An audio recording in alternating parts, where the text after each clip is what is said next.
wabarakatuh.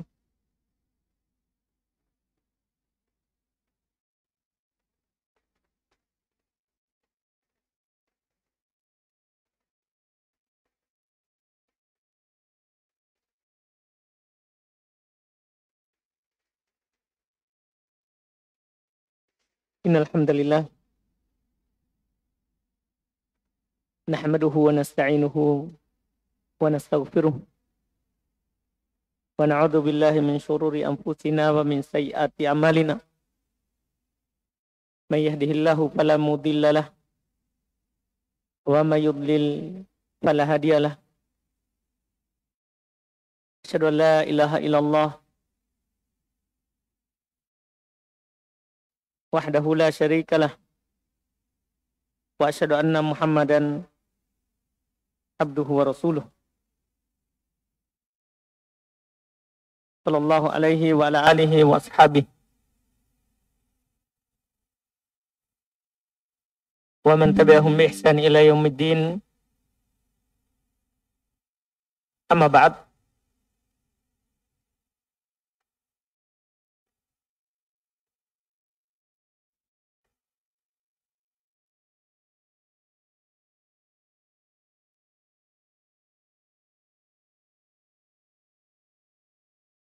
Alhamdulillah, kembali di siang hari ini kita bersyukur kepada Allah Subhanahu wa taala yang kembali mengumpulkan kita di tempat yang mulia ini, salah satu rumah dari rumah Allah Subhanahu wa taala, tentunya untuk kembali melanjutkan kajian keluarga yang kita membaca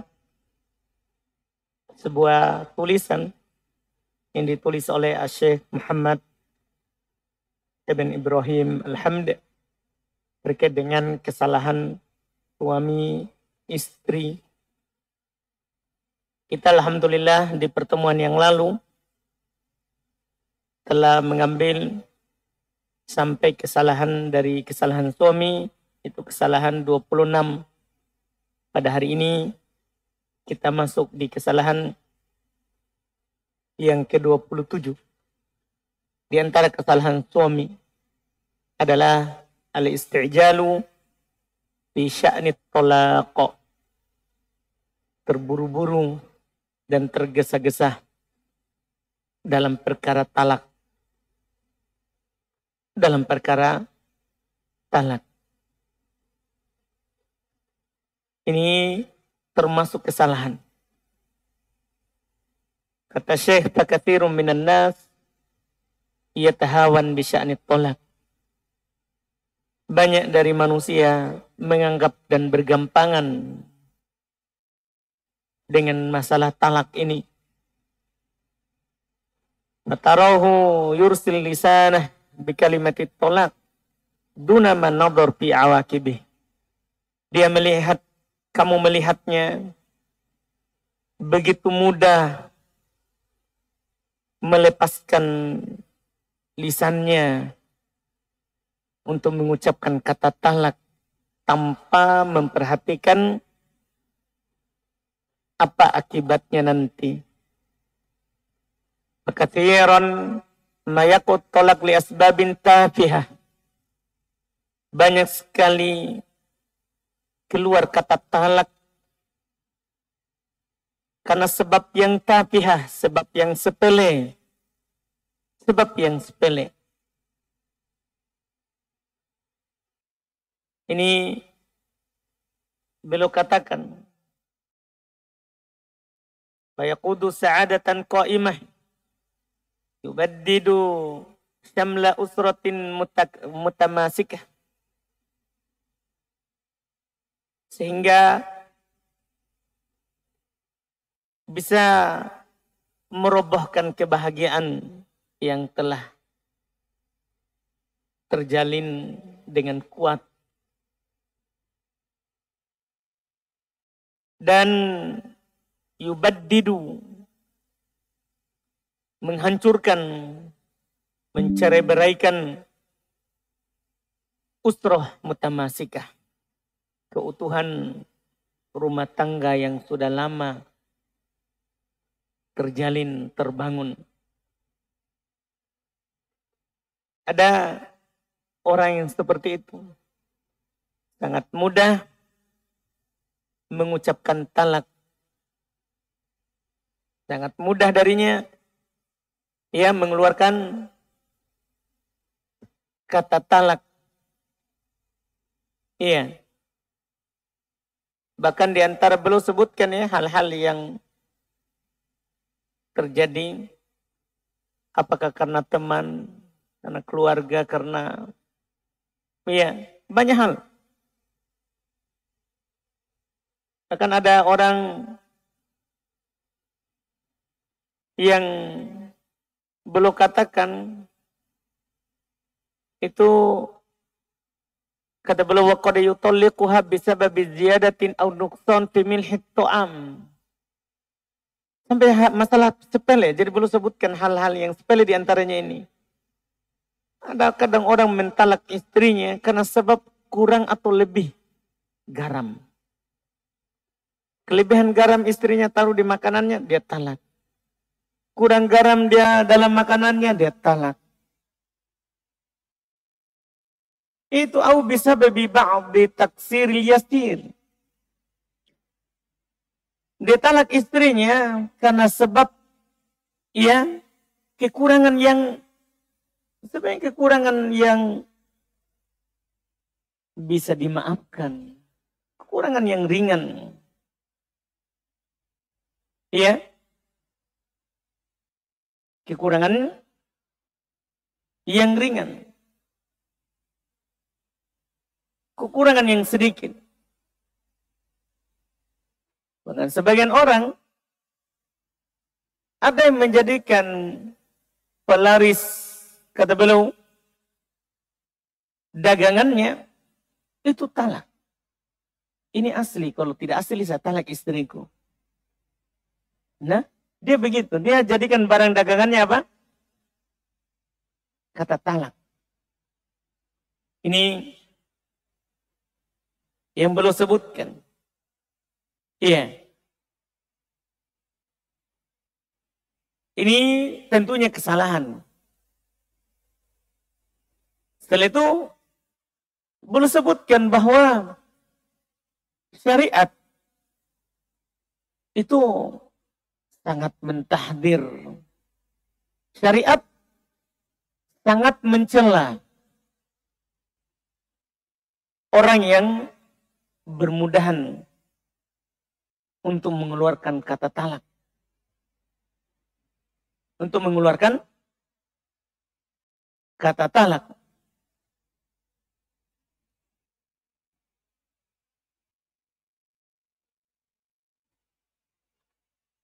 Dan beliau sebutkan wa min syiddati tahdhiri syari'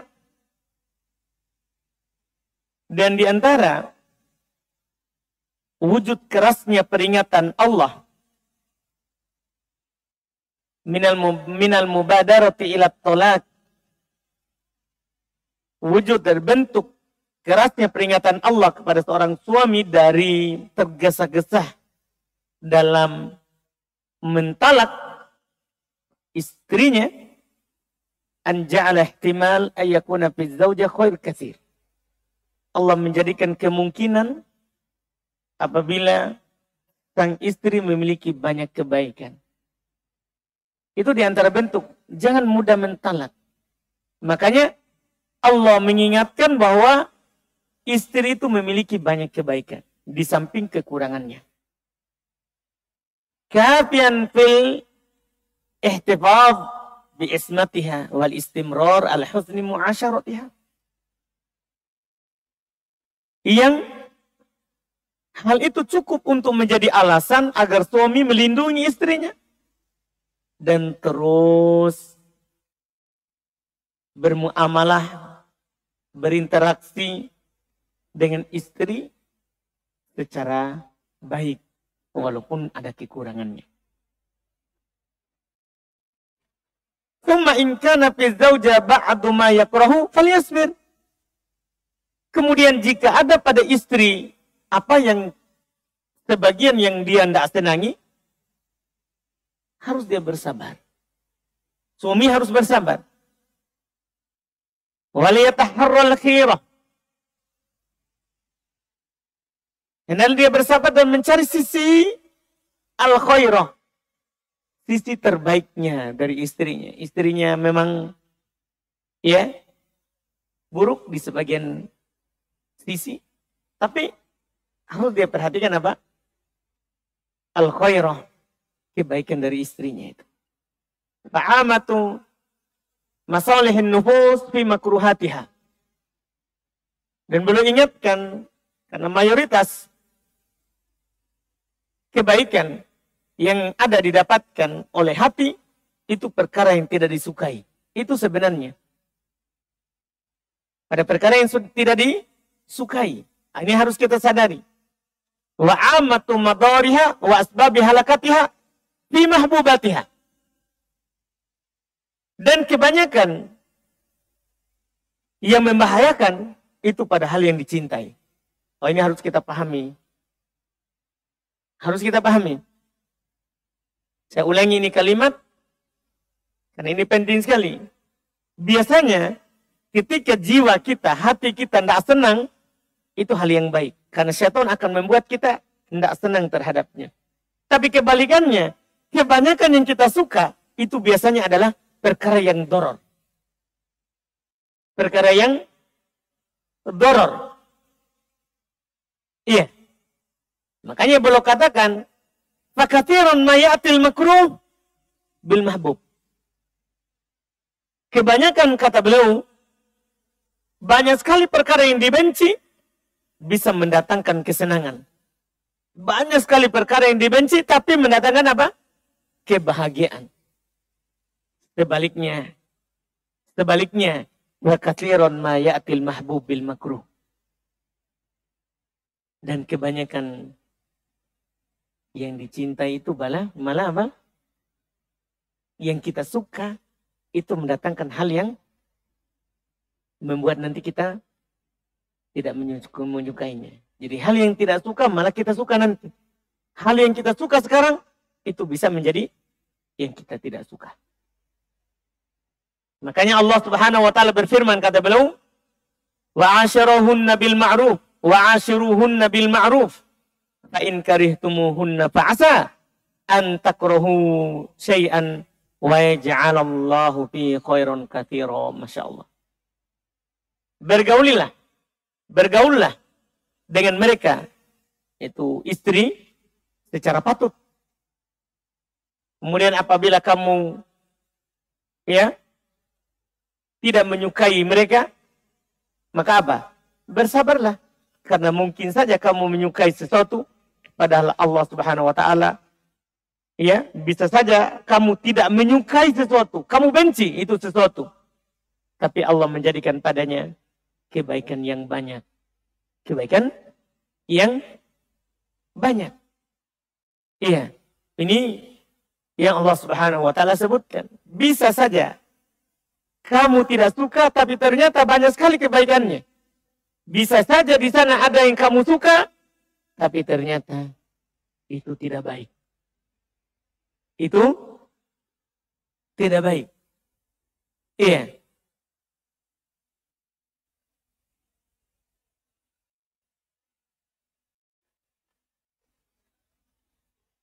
Oleh karena itu,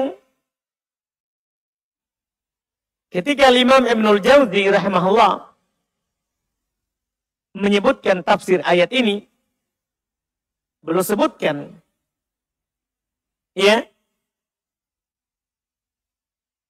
sebuah ucapan yang sangat bagus. Beliau katakan wa qad nadabatil ayah ila imsakil mar'a ma'al karahati laha. Ayat ini sebenarnya,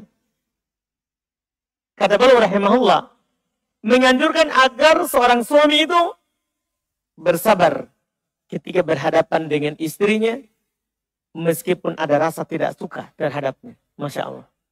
Walaupun kita tidak suka, tapi kita harus bersabar.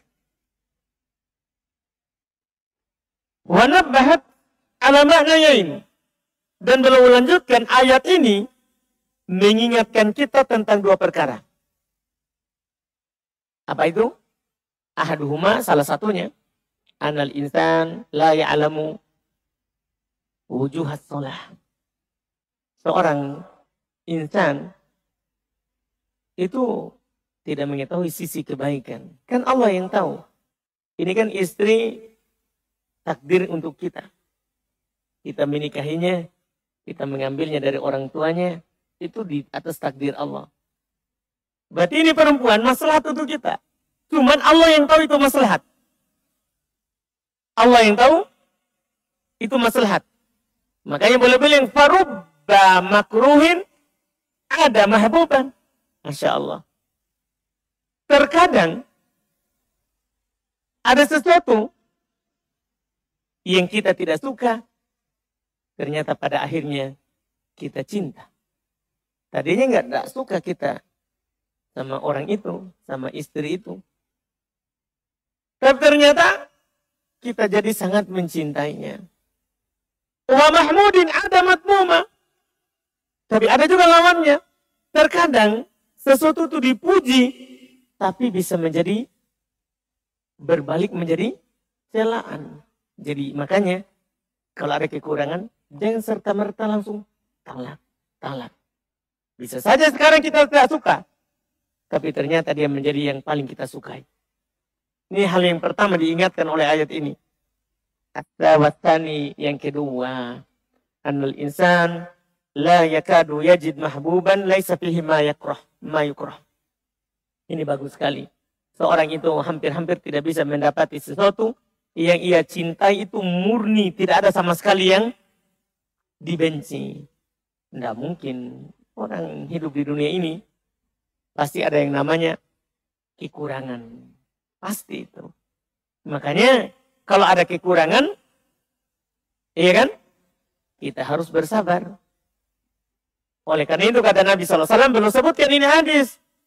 Qala Nabi SAW, Nabi SAW bersabda, la yafraq mu'min mu'minah. In kariha minha khuluqan, radiya minha khuluqan akhar. Janganlah seorang mukmin membenci mukminah. Jika ia tidak menyukai salah satu akhlak darinya, niscaya ia akan ridho dengan akhlaknya yang lain. Kalau ada yang tidak kita sukai, maka pasti ada yang kita sukai dari istri kita.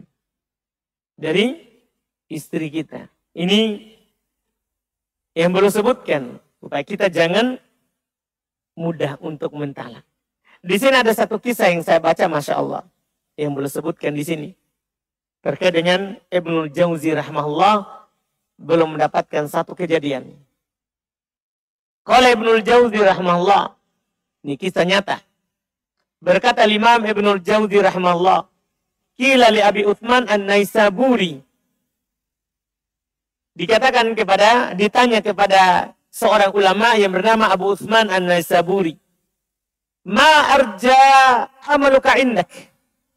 Jadi beliau ditanya, apa amalan yang pernah kamu lakukan dan itu sangat diharapkan pahalanya? Ini luar biasa. Jadi beliau ditanya, apa amalan yang kamu sangat harapkan pahalanya? Beliau bilang, kuntu fi subwati yajtahidu ahli fi tazwiji. Dulu, kata beliau, waktu saya masih muda, keluargaku berusaha keras untuk menikahkan saya. Artinya, keluargaku mau sekali saya menikah. Di usia mudaku. Iya. Fa'aba, tapi saya tidak mau. Saya tidak mau menikah dulu. Tapi masalah yang setelah itu, dia keluarganya sangat berusaha keras membujuk anaknya ini untuk segera menikah. Abu Utsman An-Naisaburi rahimahullah. Fajaatni, tapi saya tidak mau. Maka fajaatni imro'atun. Tapi tiba-tiba datang kepadaku seorang wanita, seorang perempuan. Faqalat, Itu dia tawarkan dirinya kepada seorang alim ini. Iya. Belum masih usia. Iya. Waktu itu usia muda. Keluarganya mau menikahkannya tapi tidak pernah dia mau.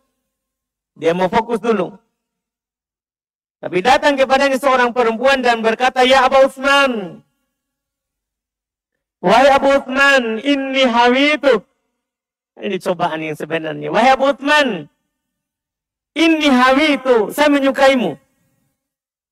Saya menyukaimu. Perempuan ini datang kepada beliau dan beliau dia katakan, "Saya mencintaimu.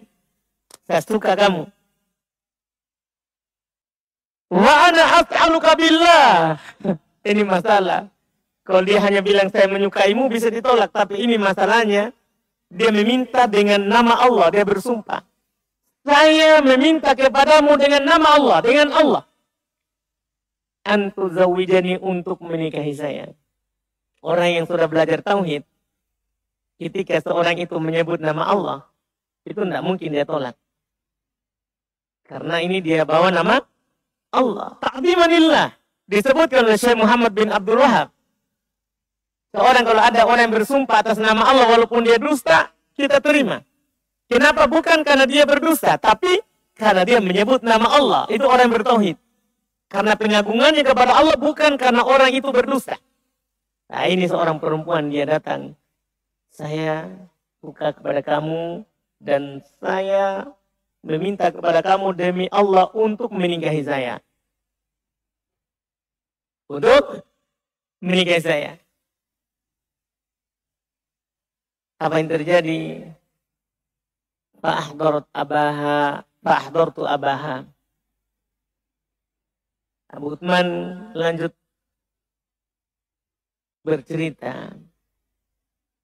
Perempuan itu pun menghadirkan kepada saya bapaknya. Nanti namanya orang mau menikah ya harus dia bawa bapaknya. Tidak boleh. Tidak ada pernikahan itu dengan hibah. Ketika ada seorang, "Saya mau menikah dengan kamu." "Oh iya, saya terima." Tidak boleh langsung begitu. Ada prosesnya, harus dia datangkan walinya. Maka perempuan itu pun mendatangkan walinya. Dia datangkan ayahnya. Ternyata wakana fakiron. Ayahnya ternyata miskin. Ayahnya apa? Miskin. Fazawajani wa fariha bidzalik. Maka seorang ayah itu pun menikahkan saya dengan putrinya dan dia sangat berbahagia dengan hal tersebut. Masya Allah, Abu Utsman An-Nasaburi, seorang pelajar, mau menikah dengan anak saya, padahal saya adalah orang miskin. Boy, ayahnya berbahagia dengan hal tersebut. Iya. Tapi masalahnya setelahnya, kan tentunya dia datang pakai hijab, nah. Bukan dia datang langsung dia buka semuanya di hadapan ini. Ya. Dia datang kepada Abu Utsman An-Nasaburi pakai lengkap. Cuman masalahnya setelahnya. Falamma dakhalat ilayya ra'aituha awra arja. Oh, ini masalah musyawwihah. Ini masalah.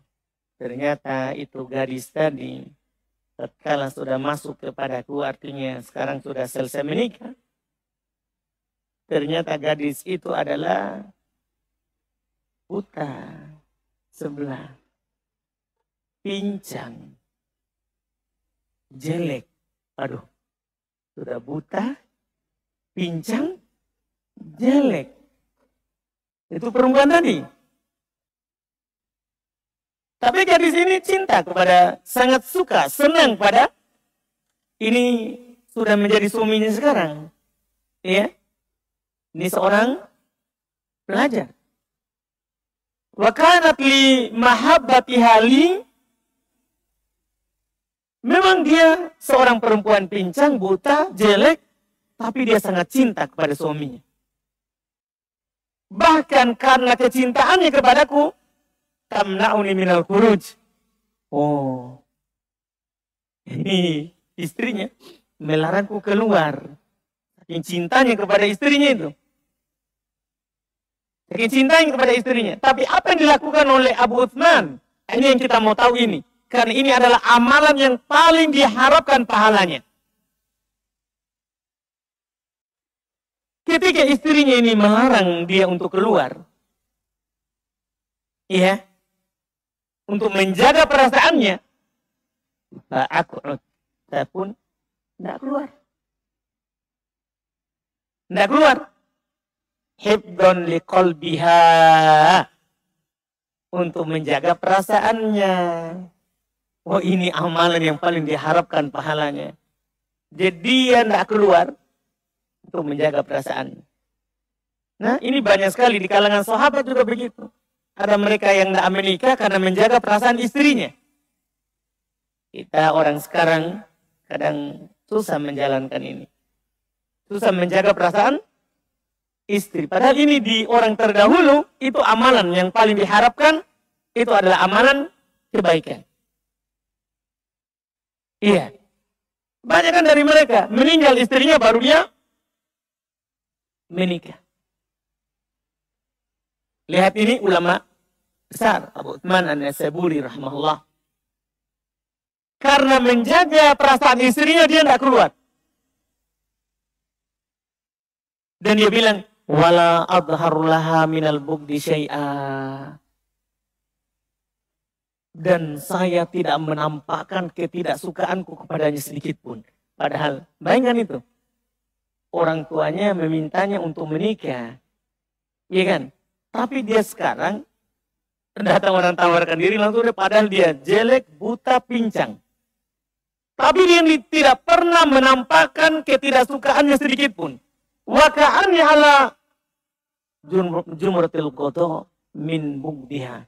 Dan saya, antum tahu kata beliau, iya, seakan-akan, iya, saya berada ya di atas sesuatu bara api yang sangat panas karena tidak suka kepadanya. Bayangkan, sudah, kan antum bisa bayangkan, istrinya jelek, buta, pincang lagi. Tapi untuk menjaga perasaannya tidak pernah dia nampakkan kebenciannya. Ya, dan yang anehnya beliau bilang, fabakitu hakada khamsata asyara sana hatta matat. Bukan waktu yang sedikit. Tetap di atas keadaan itu, tidak suka kepadanya.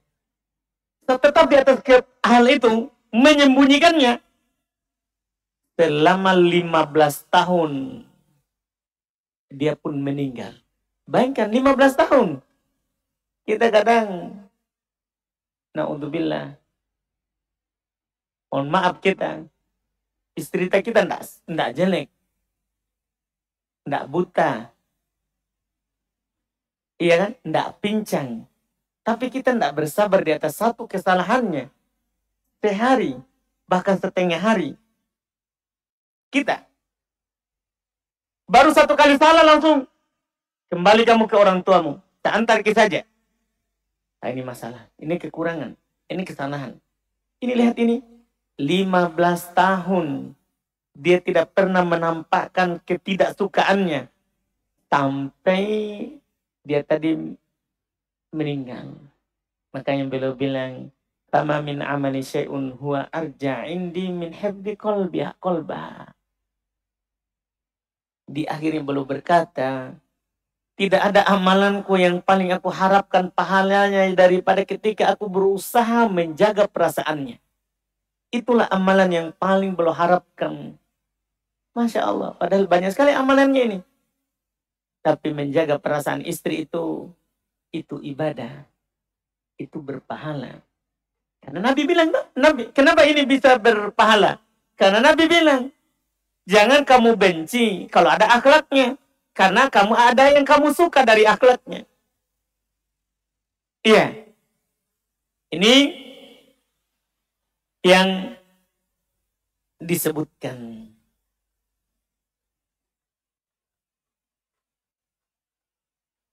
Demikian pula kasus kisah di sini yang disebutkan oleh Ibnul Qayyim. Di sini ada beberapa kisah nyata beliau sampaikan. Itu kisah pertama. Beliau juga sebutkan kisah yang disebut ini oleh Ibnul Qayyim rahimahullah. Qala Ibnul Qayyim rahimahullah, wakila, dan diceritakan, kata beliau, dikisahkan, tazawwaja rajulun bimra'ah. Ada seorang laki-laki menikah seorang perempuan. Falamma dakhalat alaihi ra'a bihal jadri. Ketika mereka sudah menikah dan si istri pun masuk mendatangi suaminya, ya karena sudah halal suami istri.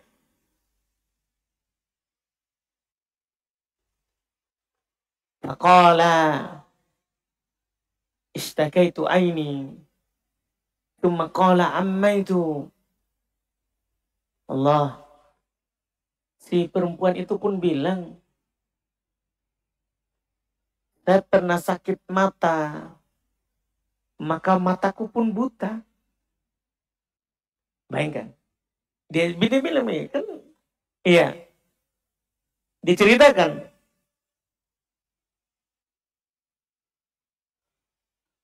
Faba'da isyrina sanah, ini lebih luar biasa lagi. Kalau tadi 15 tahun, dia bersabar, menahan, tidak menampakkan ketidaksukaannya. Orang ini faba'da isyrina sanah, kemudian setelah 20 tahun berlalu, 20 tahun, lebih tinggi dari tadi. Mata. Walam ta'lam annahu bastir.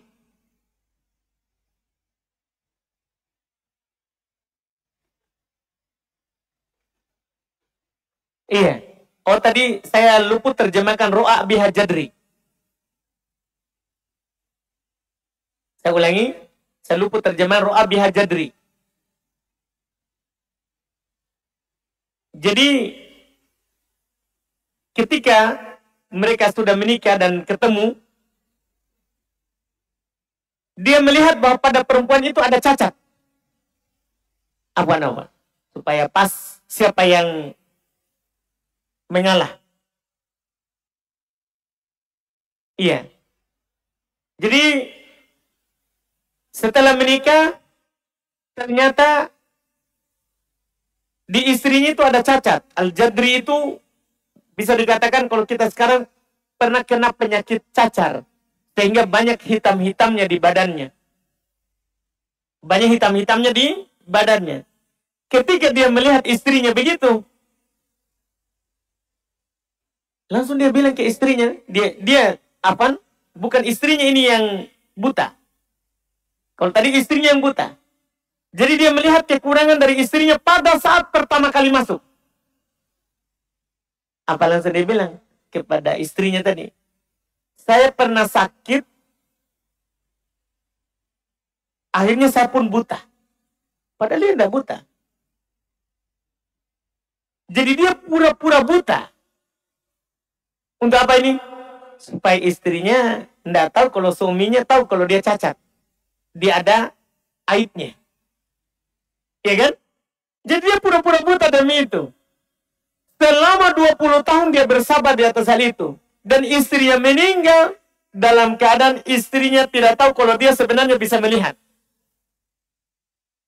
Oh, fakila lahu bidalik. Ditanya dia tentang itu. Kenapa kamu lakukan begitu?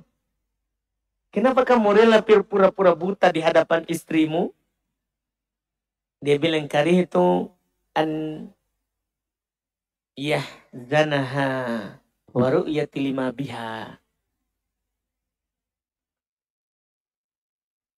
Saya tidak suka kalau akan membuatnya bersedih karena saya melihat hal yang tidak bagus darinya. Bayangkan 20 tahun dia pura-pura tidak melihat. Istrinya meninggal. Tidak sadar kalau ini suaminya apa? Sebenarnya melihat. 20 tahun. 20 tahun. Maka fakilalah dikatakan kepadanya, sabaqtal fityan. Kamu telah mengalahkan seluruh pemuda. Karena bayangkan, 20 tahun dia pura-pura buta supaya istrinya perasaannya tetap terjaga. Tetap terjaga. Demikian pula kisah nyata di masa kini yang disebutkan oleh Syekh Dr. Muhammad Lutfi As-Sabbagh, hafizahullah. Sama juga. Iya.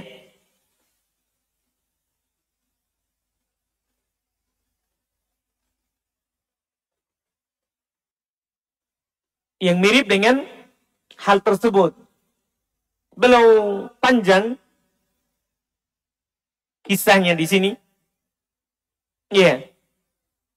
Yang jelas ini menunjukkan bahwa kita bagaimanapun ketidaksukaan kita kepada istri kita, jangan mudah mengeluarkan kata yang namanya talak. Karena itu termasuk kesalahan bermudahan. Oleh karena itu, syariat kita memberikan tahap dalam talak. Ada talak pertama, talak kedua, talak ketiga. Untuk apa itu? Supaya kita tidak bermudahan. Dan memberikan waktu di setiap talak. Setiap talak itu ada waktunya. 3 kali haid. Bagi yang masih keluar dari haid. Bagi yang sudah tidak haid, 3 bulan. 3 bulan. Untuk apa itu semua? Siapa tahu tadi saat talak, dia lagi emosi. Sehingga setelahnya bisa dia berpikir lagi. Saat tenang emosinya. Iya. Saat dia menyesali apa yang terjadi.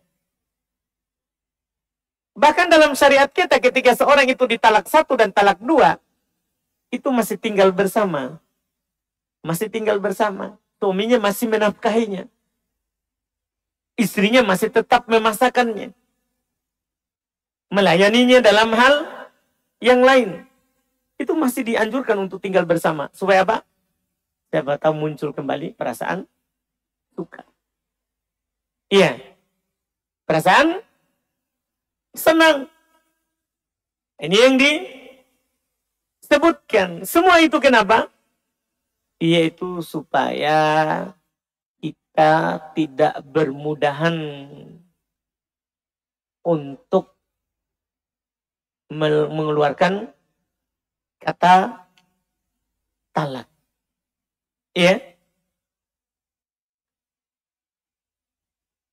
Lawannya lagi nanti, kesalahan yang ke-28. Kalau ini kita langsung sebutkan lawannya. Termasuk kesalahan juga adalah, jadi kita kan tadi tidak boleh bermudahan dalam kata talak. Lawannya kesalahan 28. Tarkut tolak ba'da istihalatil islahi wal wabak. Oh.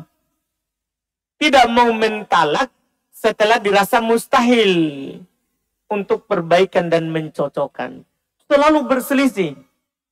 Tidak bisa ketemu. Tapi dia tidak menceraikan istrinya. Dia malah tetap menahannya untuk tidak talak. Sehingga istrinya tidak bisa hidup bersamanya. Oh, itu juga ternyata termasuk kesalahan. Karena seorang laki-laki, seorang suami, itu tidak boleh juga menggantung status seorang perempuan. Ketika memang sudah tidak bisa didamaikan, memang tidak bisa, tidak cocok sama sekali, maka kita tidak boleh menggantungnya. Dan sebagian orang dia sengaja tidak talak supaya itu istri tidak bisa menikah. Tidak bisa menikah. Jadi dia tidak mentalaknya, tidak juga mendatanginya. Tidak boleh seperti itu. Termasuk kesalahan adalah tidak mau mentalak setelah dirasa mustahil untuk perbaikan. Atau al-wifaq, untuk mencocokkan. Nah, ini juga termasuk kesalahan. Jadi salah kalau bermudahan mentalak. Tapi salah juga kalau tidak bisa ketemu tapi tidak mau mentalaknya. Nah, ini tentunya lawan dari kesalahan yang ke-28. ya 7 tadi. Kesalahan dari 27 tadi. Kalau ini insya Allah mudah dipahami ya dari apa yang beliau sebutkan. Kemudian nanti ada kesalahan 29. Insya Allah kita ambil di pertemuan akan datang. Ya. Kesalahan juga dari suami. Setelah sah bercerai. Ada kesalahan seorang suami. Sudah sah bercerai dari istrinya. Juga ada kesalahan. Nah, nanti ini insya Allah. Ya. Kita ambil di pertemuan yang akan datang insya Allah ta'ala. Kita cukupkan. Alhamdulillah.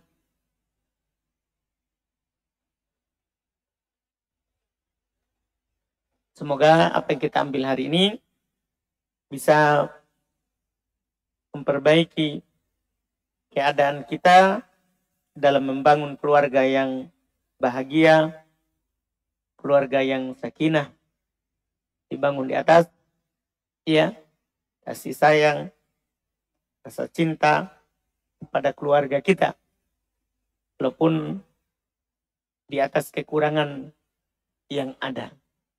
Di atas kekurangan yang ada. Kita cukupkan. Subhanallah. Asyhadu an la ilaha illa anta astaghfiruka wa atubu ilaik. Assalamualaikum warahmatullahi wabarakatuh.